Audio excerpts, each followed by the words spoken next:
Sanibonani, ngibingelelwa bomgane uCultural Village. Inhlangano ke eyenza izinto zamasiko, ezobuciko namagugu. Sizothatha leli thuba sikwesithi ukuthi qapu sinikele phezulu nje mayelana nezinto ezimqoka. Sizokhuluma ngokugezwa kwesithebe namhlanje. Sesike sakhuluma ngezintwana ezimbalwa. Umsebenzi wenkomo namagobongo, kodwa ke namhlanje sizoke sikhulume ngesithebe. Isithebe kunabantu abangasaziyo ukuthi isithebe yini. Isithebe indlela okudliwa ngayo inyama kuyahlukana omama, kuyahlukana obaba nezinsizwa. Wengithi nje amakhehla abantu asebekhulile nezinsizwa ezisaqabashiyayo nabafana namakhosazana ekhaya kuyahlukane ngokwezindlu, abanye bedlela esibayeni, abanye bekhishelwe ngaphandle komuzi. Indlela kumnumzana akhipha ngayo inyama lokho sikubiza ngesithebe, ngoba kunezitho ezaziwayo ukuthi ke uma ukhiphela omama inyama uzokhipha inyama yangaphakathi, ukhipha imhlubulo, ukhiphe isifuba, into kanjalo, noma imhlubulo kungayikhiphi yonke, ukhipha loyo owodwa. Bese kuthi ke lapha yako baba amakhehla ukhiphe isichanti nomba nqwana.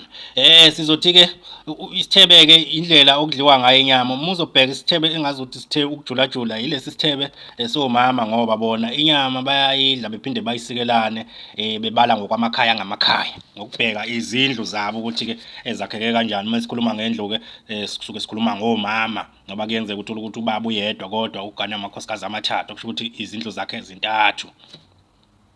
Kuyenzeka ke la uthola ukuthi ke ekuphileni kube nokuhelizisana noma kungaboni ngasolinye, ngabe kumama noma kukobaba nje noma umndeni nje ngokuhlukahlukana kwawo. Bese kuba khona abathatha izinqumo ukuthi ke ngoba senenza kanje asisophinde thina sihlanganise nani, kuhambe kukombeka ukuthi ke akuvumelekile lokho kwenzeke, sekufuneka ke kuthelelwana amanzi, kwenziwe inhlambuluko.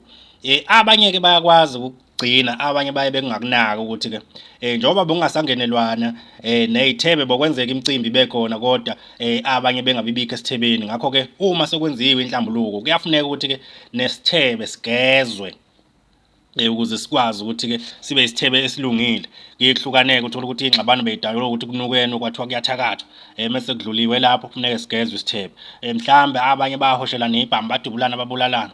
Emva kwalokho mase kwenziwe inhlambuluko kumele ukuthi sigezwe isithebe, noma kube khona ingxabano esithebeni uma kuqhethiwe la omama baxabana ukuthi wena masibanibani kuwukuthi nalo aphendule ngendlela yakhe. Emva kwalokho kufuneka ukuthi kwenziwe inhlambuluko. Mase yenziwe inhlambuluko ngoba ingxabano bisuke khona esithebeni, kumele ukuthi sigezwe isithebe. Okunye futhi engithanda ukukuveza ngesithebe, isithebe isona esiyimpilo yekhaya noma isona esiyimpilo yomndeni. Ukulunga kwesithebe kungasho ukuthi ke izinto zihamba ngendlela la ekhaya, ngendlela eziningi ejulile. Ngizokhuluma nje into mhlawumbe ubungayinakile ukuthi ke uma senza imisebenzi kuyenzeka eminye imisebenzi yenze ngokwazi ukuthi ke uma uficane nesimo esinje mhlawumbe wadlulelwa ilunga lomndeni, kufanele ukuthi ke umenzele lo msebenzi nalo msebenzi, noma mhlawumbe iy'nkomo zamalobolo ey'thize, kuyafuneka ukuthi ke zigcine zihlatshiwe lezo y'nkomo njengesigodo ney'mvuma, iy'nkomo ey'dinga ukuthi y'hlatshwe. Kwesinye isikhathi ke uthola ukuthi umsebenzi wenze ngoba sudingwa abanikazi bawo ukuthi sifuna ukuthi usenzele lowo msebenzi lo. Uma kuwukuthi ke isiyadliwa le nyama yomcimbi, yila khona okuhlangana khona phela abadala abangasekho nabaphilayo, kuhlalwe esithebeni kudliwe. Uyayibuza-ke omunye ukuthi ke abantu abadala badla kanjani bengasekho kulo mhlaba.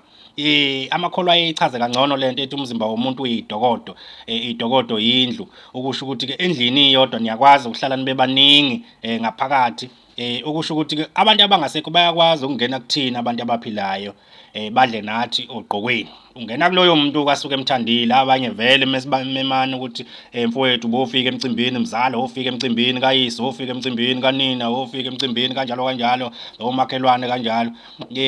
Labo bantu umuntu ufika nedlozi nethonga elimphilisayo noma aphila nalo ezodla la esithebeni. Uma kuwukuthi ke kube khona iy'nkinga, nalo lelo thonga liyaphazamiseka, kangangoba uma sokubuyelwa esithebeni singagezwanga isithebe, sokungaba khona ukuthi omunye adle la esithebeni akhukhumala isisu noma alunywe isisu esingapheli, kube nje izinto zonakala nje egcekeni, kube mabhekedwane noma emndenini kube mabhekedwane. Kanti kwashoda la ukuthi ke isithebe soniwa sagcina singagezwanga. Kubalulekile-ke ukugezwa kwesithebe-ke kungaba imbuzi kuya ngey'nkinga ezazibe khona ukuthi zayibe ngakanani. Mhlawumbe abanye bengagcina benqumelana ukuthi-ke isithebe asigezwe ngenkomo ngoba manje lokho kwenzeka kwabulawana emndenini kwaba kukhulu.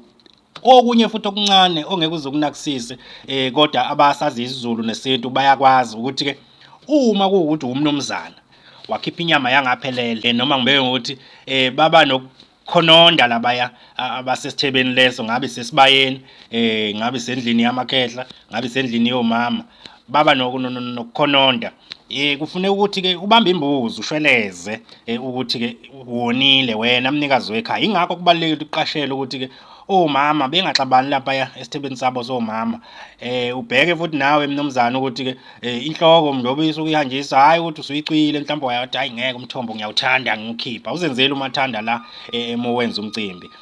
Kuningi-ke nokunye ngabe siyakubeka kodwa ngenxa yesikhathi sizocela ukuthi kwesiyibambe la sisho sithi siyathokoza kuyolunga ngelinye ilanga sesikhuluma nisibona ukuthi-ke awunangi lo muntu okhulumayo, awunabo la bantu abakhulumayo, sesinilethele nabantu abazoba zingcweti bekwazi ukuthi-ke banikeze umsoco okuyiwona wona.